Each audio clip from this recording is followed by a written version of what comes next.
Hello friends, welcome back to Pawan Wagh academy. और मैं हूं आपका इंग्लिश दोस्त परमेश्वर सराठी। दोस्तों, आज हम आ चुके हैं क्लास 12 के इंग्लिश का जो यूनिट 2 है, जिसको जो कि एक पोम है जिसका नाम है small towns and reverse 2.8 unit 2.8। ये आखिरी पोम है। पूरे लेसन्स भी हमने देख लिए हैं और पूरे पोम्स भी हम आज देखने वाले हैं। तो सारे पोएम्स और लेसन्स खत्म हो चुके हैं। बाकी भी यूनिट्स हमने कवर कर लिए हैं और जो भी बचा है वो भी हम आने वाले कुछ दिनों में उसको देखेंगे और खत्म कर देंगे। तो चलिए आगे बढ़ते हैं इस पोम के साथ। Small towns and reverse. अभी इसका क्या मतलब हुआ? स्मॉल टाउन्स मतलब छोटे शहर और नदियां। तो ये जो इसके पहले कि हम ये कविता शुरू करें, हम कवि के बारे में जानना चाहेंगे। कवि है ममंग दाई। ममंग दाई। अब ये ममंग दाई जो है वो अरुणाचल प्रदेश से आती है और बहुत ही जानी मानी हस्ती है। तो देखते हैं उनके बारे में थोड़ा सा। Mamang Dai born in 1957। उनका जन्म 1957 में हुआ है। Is a poet, novelist, journalist and former civil servant from Itanagar, Arunachal Pradesh. उनका जन्म 1957 में अरुणाचल प्रदेश में हुआ और वो कवि भी है, लेखिका भी है, जर्नलिस्ट मतलब पत्रकारिता में भी वो है, पत्रकार भी है। और यही नहीं तो वो एक नौकरशाह भी रह चुकी है, मतलब सिविल सर्विसेज में वो रह चुकी है ना। तो मतलब राज्य के बहुत जाने माने जो नौकरशाह होते हैं, जो बहुत बड़े अधिकारी होते हैं, उनमें से वो एक रही है, रह चुकी है। और वो ईटानगर, अरुणाचल प्रदेश की जो राजधानी है ईटानगर, उसमें वो रहती है। और इसीलिए अरुणाचल प्रदेश को बहुत अच्छी तरह से वो जानती है और उन्हीं के बारे में, उन्हीं के लोगों के बारे में, उन्हीं नॉर्थ ईस्ट के बारे में, मतलब पूर्वोत्तर राज्यों के बारे में वो लिखती है। उनके खुद के अनुभव उन्होंने इस कविता में भी लिखे हैं। Who writes in English as well as आदि लैंग्वेज। और वो जो अपना लेखन कार्य करती है वो इंग्लिश, और इंग्लिश के साथ साथ अरुणाचल प्रदेश की जो भाषा है आदि, उसमें भी वो लेखन करती है। अभी देखिए, वैसे अगर देखा जाए ये बात तो इसमें यहाँ लागू नहीं होती है, पर अरुणाचल प्रदेश का जिक्र निकल आया है तो मैं आपको कुछ तथ्य यहाँ पर बताना चाहूंगा। अभी उदाहरण के तौर पर अगर आपको बता दूं तो भारत में देखा जाए तो ऐसा कहा जाता है कि भारत दुनिया का दूसरा सबसे ज्यादा भाषाओं वाला देश है ना। मतलब ज्यादा, सबसे ज्यादा भाषा बोली जाने वाला देश है। सबसे ज्यादा भाषाएं यहाँ पर बोली जाती है। पर अगर राज्यों की बात करें तो ऐसा कौन सा राज्य है जहां पर सबसे ज्यादा भाषाएं बोली जाती है? तो वो है अरुणाचल प्रदेश। देखिए, हमें पता भी नहीं होता है, पर हमको ये जानकर निश्चित तौर पर आश्चर्य होता है कि ये जो राज्य है बहुत छोटा है, सुदूर है, पूर्वोत्तर राज्य है। मतलब कि इसके बारे में ज्यादा कुछ हम जानते नहीं है। पर फिर भी भाषाओं की बात करें तो सबसे ज्यादा भाषाएं यहाँ पर बोली जाती है। और उसका कारण भी वैसा ही है क्योंकि ये जो राज्य है यहाँ पर पहले से ही ये अति दुर्गम जगह होने की वजह से यहाँ पर आदिवासियों का ज्यादा चलन था और उसकी वजह से यहाँ पर सारे लोग जो थे वो कबीले में रहते थे। और उसी की वजह से अलग अलग कबीलों की अलग अलग भाषाएं। तो उसी वजह से ये भाषा के लिहाज से सबसे समृद्ध राज्य भारत में माना जाता है। तो चलिए हमारे कवि की ओर बढ़ते हैं। तो उन्होंने इंग्लिश के साथ साथ उनकी जो भाषा है आदि लैंग्वेज, उसमें भी उन्होंने लेखन कार्य किया है। She is also an active radio and TV journalist covering news programmes and interviews for All India Radio and Doordarshan Itanagar. इतना ही नहीं, उन्होंने रेडियो और टेलीविजन पे भी बहुत सारे कार्यक्रम किए हैं। खासकर उन्होंने वो इंटरव्यू के कार्यक्रम बहुत किए हैं रेडियो ईटानगर के लिए। She was a program officer with World Wildlife Fund for Nature and worked with biodiversity hotspots conservation program. और उन्होंने इतना ही नहीं, तो आगे चलकर उन्होंने प्रकृति के लिए भी कार्य किया। वर्ल्ड वाइड फंड जो होता है वो WWF उसे कहा जाता है, वर्ल्ड वाइड फंड। ये वर्ल्ड वाइड फंड जो होता है वो नेचर के लिए होता है, मतलब प्रकृति का संवर्धन करने के लिए ये फंड होता है।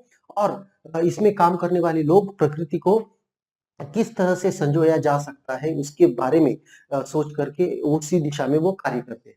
तो वर्ल्ड वाइड फंड के लिए भी वो कार्य कर चुकी है। और बायोडाइवर्सिटी हॉटस्पॉट, बायोडाइवर्सिटी क्या होता है? बायो मतलब जैव विविधता जो होती है उसको किस तरह से बचाया जाता है। कोई बहुत सारी जगह ऐसी है भारत में भी, पश्चिम घाट आपको पता होगा, जिसको बायोडाइवर्सिटी हॉटस्पॉट कहा जाता है। हॉटस्पॉट का मतलब क्या होता है कि वो जो जगह होती है वहां पर बहुत सारी स्पीशीज प्रजातियां पाई जाती है और उनका संरक्षण करने के लिए फिर ये बायोडायवर्सिटी हॉटस्पॉट को खोजा जाता है और उसको संरक्षण दिया जाता है, उसको संरक्षित किया जाता है। तो उसके लिए भी उन्होंने काम किया है। मतलब बहुत सारे क्षेत्रों में उनका काम है और निश्चित तौर पर वो जब लिखती है कुछ तो उसको बहुत ज्यादा वजन भी प्राप्त होता है, क्योंकि वो ऐसा नहीं है कि वो सिर्फ कह रही है या लिख रही है, तो उन्होंने वो दिया है। इसके लिए उनके अनुभवों को बहुत ज्यादा कीमत हमें देनी चाहिए। She has received Padma Shri Award in 2011 and Sahitya Akademi Award in 2017। और देश के जो सर्वोच्च पुरस्कार होते हैं वो भी उन्हें मिल चुके हैं। अभी देखिए, साहित्य अकादमी जो पुरस्कार होता है, साहित्य अकादमी पुरस्कार, अब ये भारत का नंबर 2 साहित्य का पुरस्कार है। नंबर 2 साहित्य अकादमी, है ना, ये नंबर 2 का है। फिर नंबर 1 कौन सा है, ये भी हमारे दिल में सवाल तो हमें हमारे मन में आना ही चाहिए। तो सबसे पहला जो साहित्य के लिए दिया जाने वाला, साहित्य के लिए दिया जाने वाला अगर कोई पुरस्कार है तो सबसे पहला वो है ज्ञानपीठ।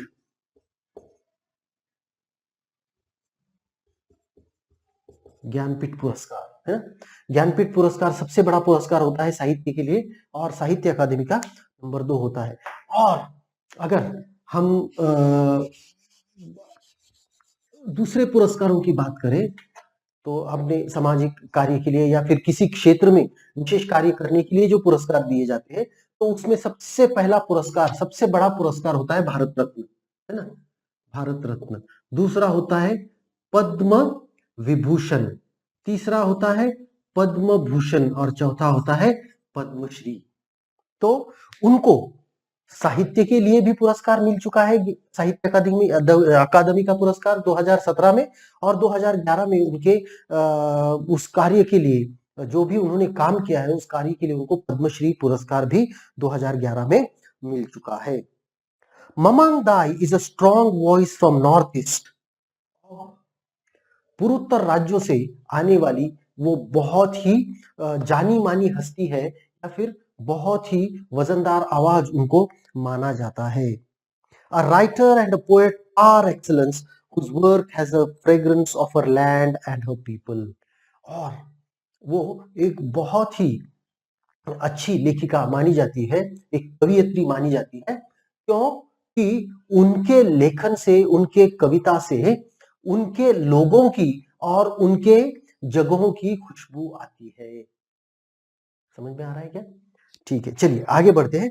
तो उनके लोगों को देखिए, भारत की अगर हम बात करें तो जिसको हम भारत कहते हैं, मतलब उसको हमारा हमेशा से ध्यान में एक जहन में एक ही चीज होती है, वो होता है मेनलैंड इंडिया, है ना। मतलब ये सारे राज्य जो हमें बहुत ही आसानी से, जिनके बारे में बहुत सारी जानकारियां हमें प्राप्त होती है, पर पूर्वोत्तर राज्य हो या फिर अंडमान निकोबार हो, लक्षद्वीप हो, ये जगह ऐसी है जिनकी ओर शायद ही हमारा कभी ध्यान जाता हो और जिसके बारे में भी कभी अखबार में हमको देखने को नहीं मिलता, कभी फिल्मों में भी हमको उसको उसके बारे में देखने को नहीं मिलता है। तो थोड़ा सा जिसको हम कह सकते हैं कि थोड़ा सा दुर्लक्षित वो भाग होता है हमेशा के लिए। पर इसका मतलब ये नहीं है कि वहां पर वहां के जो लोग हैं उनमें कोई स्किल नहीं है, उनमें कौशल नहीं है, ऐसा बिल्कुल नहीं है। तो वो लोग भी है पर धीरे-धीरे जैसे-जैसे टेक्नोलॉजी बढ़ेगी, जैसे-जैसे तंत्रज्ञान विकसित होगा और हमें उनके बारे में पता चलेगा, हमें भी पता चलेगा कि उन प्रदेशों में भी ऐसे कुछ लोग हैं जो बहुत ही अच्छा कार्य कर रहे हैं और उनमें से एक है ममांग दाई। The poem "Small Towns and Rivers" is taken from her collection of poems, The River Poems, published in 2004. और ये जो प्रस्तुत कविता है स्मॉल टाउन्स एंड रिवर्स, ये उनकी कविता की एक किताब है, the poems about the river poems. River poems नाम की एक उनकी जो किताब है, उस किताब में से ली गई ये कविता है जो 2004 में छपकर प्रकाशित हुई थी। The poem describes a landscape and nature where river is dominant phenomenon. अभी देखिए ये जो कविता है वो क्या कह रही है, कविता की सेंट्रल आइडिया क्या है कि कविता के द्वारा लेखिका हमें बताना चाहती है कि अरुणाचल प्रदेश के जीवन में, अरुणाचल प्रदेश के लोगों के जीवन में नदी एक बहुत ही बड़ा, हम क्या कह सकते हैं कि पात्र निभाती है। नदी उनके जीवन का एक अविभाज्य घटक है, ऐसा वो कह रही है। The poem describes a landscape and nature where river is a dominant phenomenon. मतलब आपके उनके अरुणाचल की प्रकृति में अरुणाचल की जो सौंदर्य है अरुणाचल का, उसमें नदी का बहुत ही अहम महत्व है। Through the concepts like river has a soul and river knows immortality of water, the poet makes us aware of the lively nature around her hometown. जैसे वो कविता में कहती है कि रिवर हैज अ सोल, नदी को एक आत्मा होती है, नदी पानी की जो कीमत होती है, इमॉर्टेलिटी ऑफ वाटर, इमॉर्टेलिटी मतलब अक्षय, पानी अक्षय है, वो कभी खत्म नहीं होगा, उसका क्षय कभी नहीं होगा। ये पानी की अक्षयता जो है उसके बारे में वो बात करती है और जब वो उस बारे में बात करती है तो हमें समझ आता है कि वो जहां पर पली बड़ी है उसके आसपास कितना निसर्ग संपन्न वो प्रदेश होगा, कितना प्राकृतिक सौंदर्य से भरा वो प्रदेश होगा, ये हमें जान पड़ता है।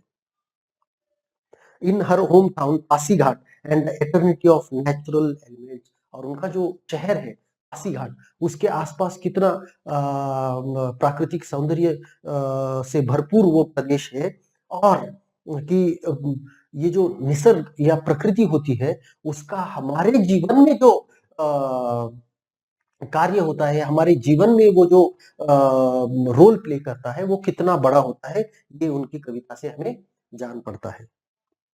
She finds that even life and death are transient. वो कहती है कि न कि सिर्फ जीवन पर मृत्यु भी ट्रांजिएंट है। ट्रांजिएंट का मतलब क्या होता है?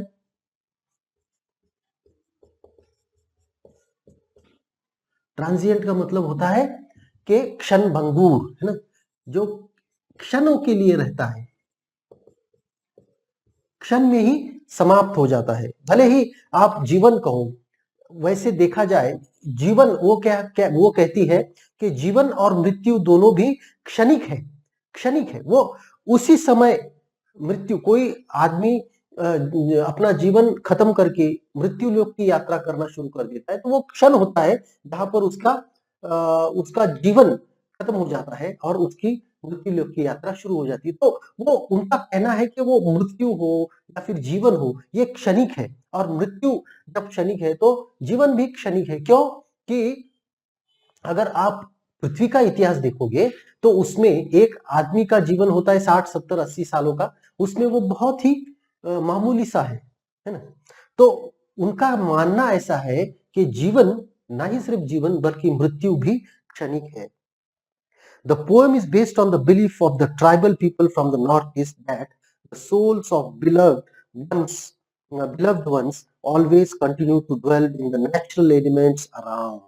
और उनका मानना ये है, जैसे कि सभी अरुणाचल प्रदेश के लोगों का मानना है, उनके ट्राइबल्स का मानना है, वहां पर जो आदिवासी लोग हैं उनका सभी का मानना ऐसा है कि हमारी जो आत्माएं होती है हमारे पूर्वजों की आत्माएं जो होती है वो कहीं पर भी नहीं जाती, बल्कि हमारे पास आसपास की जो निसर्ग, जो प्रकृति है उसमें ही वो रहती है। उनकी आत्माएं वहीं पर बसती है, वहीं पर रहती है।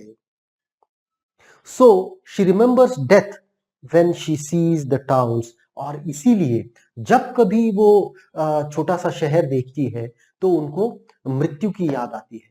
क्यों? कि उन्हें पता है कि मेरे पूर्वज जो अभी इस दुनिया में नहीं है वो यहीं कहीं पर घूम रहे हैं, उनकी आत्माएं यहीं कहीं पर है। तो उसी की वजह से जब कभी वो गांव आती है, जब कभी वो छोटे शहर आती है, तो उन्हें ये सारी चीजें ज्ञात होती है और वो मृत्यु के बारे में सोचती है। The towns she implies have prospered when nature has been destroyed। और उनका ये मानना है कि अगर गांव, अगर शहर, छोटे शहर समृद्ध होते हैं तो इसका मतलब उनकी समृद्धि किसी कीमत पर आती है, और वो कीमत है प्राकृतिक विध्वंस। मतलब प्रकृति का नाश होता है, तभी ही गांव शहर फलते फूलते हैं, ऐसा वो समझती है। The poet has expressed anxiety at the development in small towns। और इसीलिए ये छोटे शहरों में और गांव में ये जो विकास हो रहा है, जैसे हम कहते हैं, उसकी ओर उनका देखने का नजरिया थोड़ा सा अलग है। उनकी उसकी ओर देखने का उनका जो आउटलुक है वो थोड़ा सा अलग है। वो कहती है, और एंग्शियस है।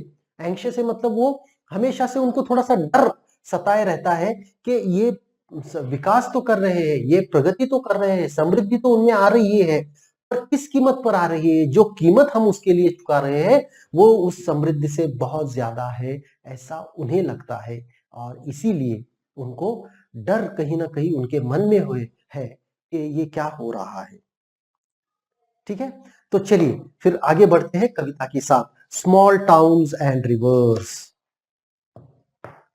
स्मॉल टाउन्स ऑलवेज, एक बार पूरी कविता में पढ़ लेता हूं और फिर बाद में स्टैंजा वाइज एक्सप्लेनेशन में दूंगा। Small towns always remind me of death. My hometown lies calmly amidst the trees. It is always the same in summer or winter, with the dust flying or the wind howling down the gorge. Just the other day, someone died. In the dreadful silence, we wept, looking at the sad wreath of tuberoses. Life and death, life and death. Only the rituals are permanent. The river has a soul. In the summer, it cuts through the land like a torrent of grief. Sometimes I think it holds its breath, seeking a land of fish and stars. The river has a soul. It knows, stretching past the town, from the first drop of rain to dry earth, and amidst on the mountain tops, the river knows the immortality of water. A shrine of happiness, a shrine of happy pictures marks the day of childhood. Small towns grow with anxiety for the future. The dead are placed pointing west. When the soul rises, it will walk into the golden east, into the house of the sun.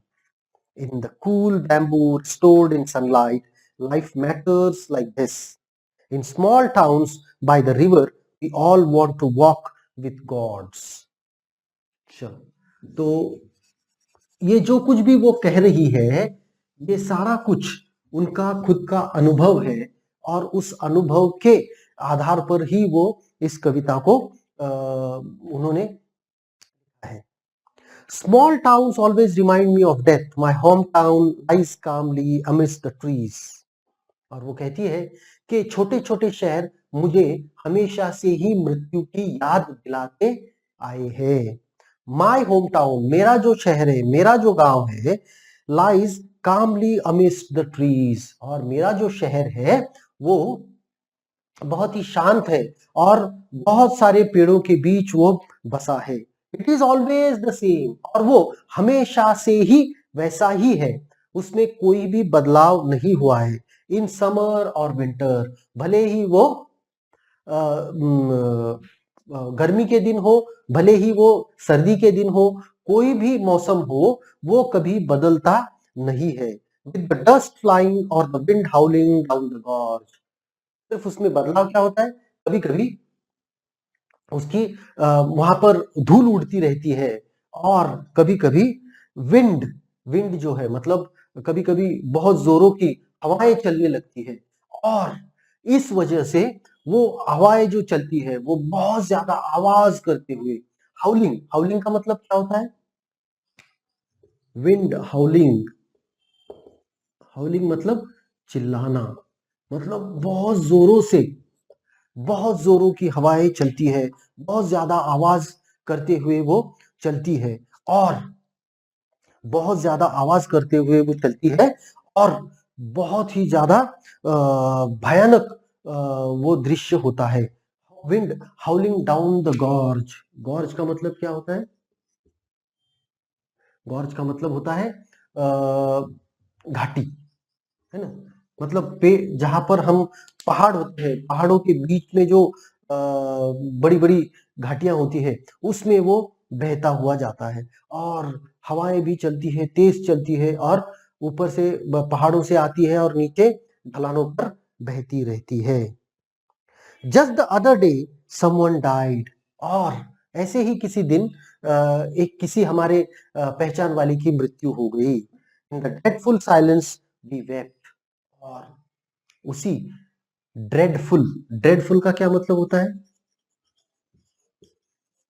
भयानक, है ना? Dreadful silence we wept, भयानक शांति में हम सब रो रहे थे, हम सब रो रहे थे, हम आंसू बहा रहे थे। Looking at the sad reed of tuberoses, और हम सब वो रीड, रीड क्या होता है? रीड, इसको हम हार तो नहीं कह सकते, पर इसको चक्र कह सकते, फूलों का चक्र, है ना? फूलों का चक्र होता है ना, ऐसा जो खासकर किसी समारोह में आप देखोगे कि यहाँ पर ऐसे फूल वगैरह लगे होते हैं, फूल पत्ते, और वो चक्र जो होता है किसी के सम्मान में, या फिर किसी डेड बॉडी पर, है ना, किसी की मृत्यु पर, मृत शरीर पर उसको अपना उसके आदर दिखाने के लिए हम वो रखते हैं, तो उसको कहते हैं रीत, है ना? तो वो कहती है कि ऐसे ही किसी पहचान वाले की मृत्यु हो गई, और भयानक शांतता वहां पर थी, तो उस शांति में हम रो रहे थे, हम रीद की तरफ देख रहे थे, फूलों की तरफ, हारों की तरफ देख रहे थे, उनके शरीर पर चढ़ाए जाने वाले हारों की तरफ हम देख रहे थे, और हम रो रहे थे। Life and death, life and death, only the rituals are permanent, और वो कहती है कि जीवन और मृत्यु दोनों भी, जीवन और मृत्यु दोनों भी क्षणभंगुर है, क्षणिक है। सिर्फ सिर्फ हम जो कर रहे हैं, रिचुअल्स, रिचुअल्स का मतलब क्या होता है? रिचुअल्स का मतलब होता है जो भी हम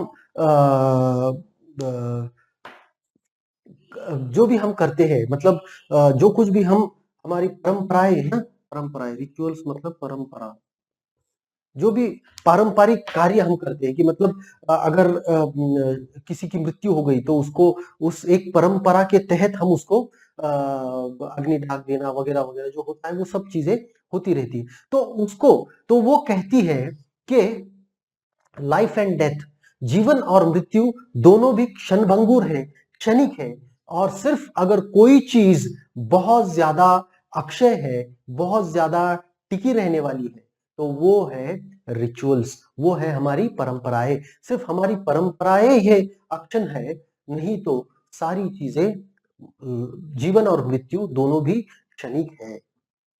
the river has a soul, और नदी को एक आत्मा है, नदी, नदी को भी आत्मा होती है। In the summer it cuts through the land like a torrent of grief, और ये जो नदी होती है वो गर्मियों के दिनों में इस तरह से बहती रहती है, इतनी जोरों से, इतनी वायलेंटली वो बहती रहती है कि वो जमीन को भी काटते हुए चलती है, टॉरेंट ऑफ ग्रीफ। और इस तरीके से वो बहती रहती है, मानो कि कोई दुख वो अपने अंदर छुपा कर बह रही हो, बहुत ज्यादा दुखों से वो बह रही हो। Sometimes sometimes I think it holds it's breath seeking a land of fish and stars, कभी कभी तो मुझे ऐसा लगता है कि वो अपना दम जो है, अपनी सांस को रोके रखी है, ताकि वो मछलियों के और अनगिनत तारों के प्रदेश में जाने के लिए बहुत ही व्याकुल है। The river has a soul. It knows stretching past the town from the first drop of rain to dry earth.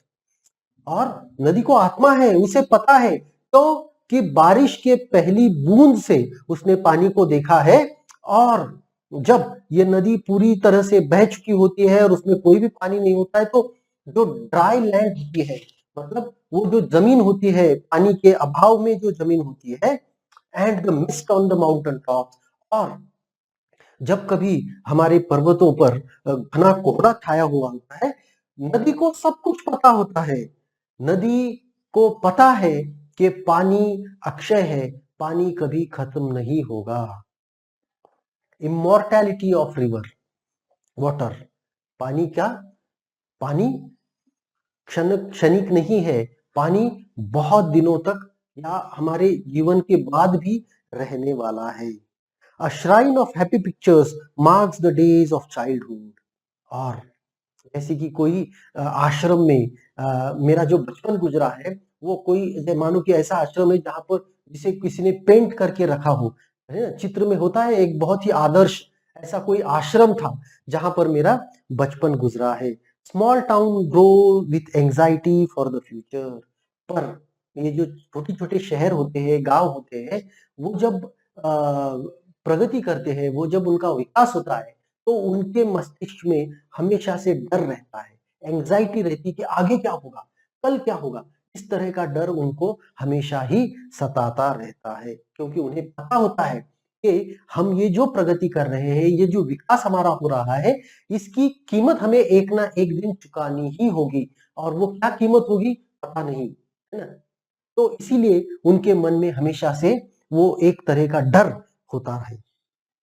A shrine of happiness, happy pictures marks the days of childhood. Small towns grow with anxiety for future. The dead are placed pointing west. When the soul rises, it will walk into the golden east, into the house of the sun. और इसीलिए जब लोगों की मृत्यु होती है, तो उनका शरीर पश्चिम की तरफ से पश्चिम की तरफ ले जाकर दफनाया जाता है, या फिर पश्चिम की तरफ ले जाया जाता है, क्योंकि जब उनकी आत्मा वहां से निकलेगी तो वो पूर्व की तरफ, सूर्य की तरफ जाएगी और उसमें सम्मिलित होगी, गोल्डन ईस्ट, है ना, सुनहरे पूर्व की तरफ वो उनकी आत्मा जाएगी। In the cool bamboo restored in sunlight. और वो जो बाम्बू की जो वन है, बाम्बू के जो जंगल है, उनकी तरफ वो बढ़ते हुए जाएगी उनकी आत्मा, और वहीं पर अपना डेरा डाल देगी। Life matters like this. और इसीलिए जीवन हमारे लिए बहुत ही मूल्यवान है। In small towns by the river we all want to walk with the gods. और क्यों क्यों ये हमारे लिए जरूरी है? क्योंकि ये जो छोटे छोटे शहर होते हैं, छोटे छोटे गांव होते हैं, उनमें हर एक व्यक्ति का एक ही उद्देश्य होता है कि मृत्यु के बाद कम से कम हम हमारे भगवान के पास जाए और उनके साथ हमारी यात्रा हम शुरू कर सके। ठीक है, तो आशा करता हूं कि ये जो पोम है आपको समझ में आई होगी, और अगर आपको ये समझ में आई है तो इसको लाइक जरूर कीजिएगा, अपने दोस्तों के साथ शेयर करना मत भूलिएगा। और ऐसे बहुत सारे वीडियोस पाने के लिए, नहीं सिर्फ इंग्लिश बल्कि और सारे विषयों के वीडियोस पाने के लिए पवन बाग एकेडमी को सब्सक्राइब करना मत भूलिएगा। Thank you very much, good bye.